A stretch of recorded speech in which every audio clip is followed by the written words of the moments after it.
Alors, comment je suis devenu hypnothérapeute? J'ai un parcours où j'étais éducateur sportif. Ensuite, je suis parti dans le tourisme, donc dans l'accompagnement. J'ai fait de l'accompagnement de masse.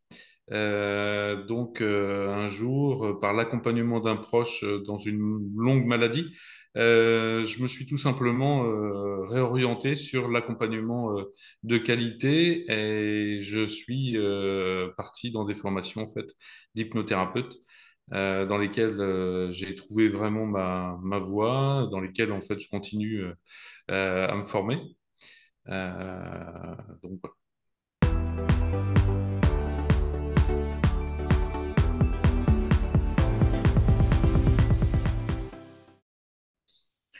C'est pourquoi j'ai choisi l'hypnothérapie, c'est vraiment la pratique qui m'a le plus parlé en termes d'approche. Les différentes recherches que j'ai pu faire sur l'hypnothérapie lorsque j'ai voulu me former m'ont paru être les plus appropriées à ce que je recherchais. Puisque à l'époque, je voulais être ostéopathe il y a quelques années et je me suis aperçu que finalement, l'hypnothérapie correspondait davantage à ma recherche pour accompagner au mieux finalement toutes ces personnes qui étaient déjà de mon entourage. Et ensuite, je me suis dit effectivement, via l'expérience de toutes ces personnes dans le loisir ou dans le sport, euh, les neurosciences m'ont fait un clin d'œil.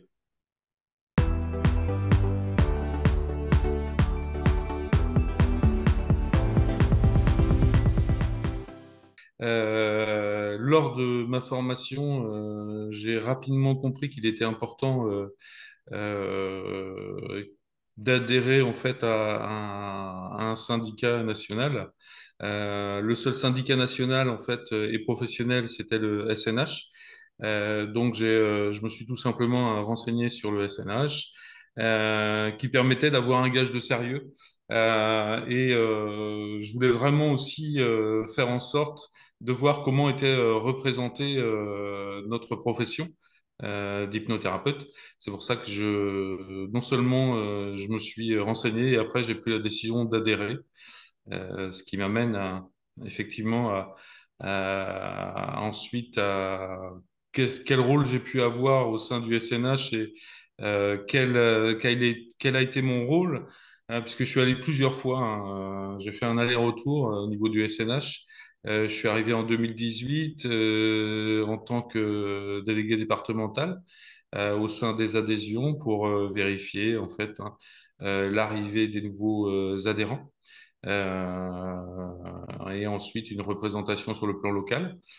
Et par des problématiques en fait personnelles, j'ai dû en fait laisser un peu ce rôle-là à terme. Et j'y suis revenu donc cette année en tant que délégué régional pour intervenir plus, je dirais, de façon plus posée, avec l'envie d'intervenir davantage, notamment sur les adhésions, et voir qu'effectivement, c'était un rôle important de pouvoir faire venir différents adhérents au sein du SNH.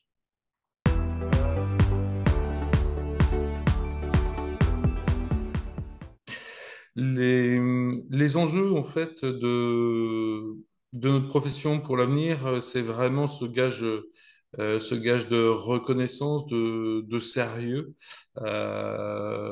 Effectivement, entre les formations qu'on peut apercevoir sur Internet qui sont d'une journée, 2 journées, et je dirais les formations qui sont en formation continue, où on s'engage à se former régulièrement et avoir un certain nombre d'heures. Il paraît important finalement d'avoir ce gage de sérieux.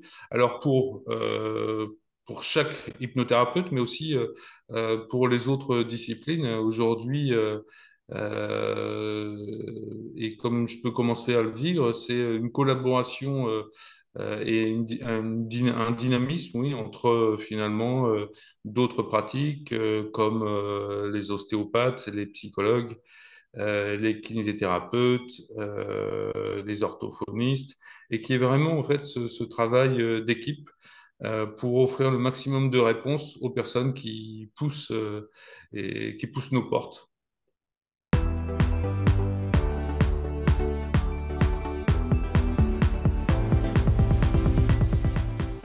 Ce que je souhaiterais, ce serait vraiment que chaque hypnothérapeute puisse finalement nous rejoindre pour continuer à renforcer en fait cette légitimité de notre profession qui, pour l'instant, effectivement, un peu comme le parcours des ostéopathes à une époque.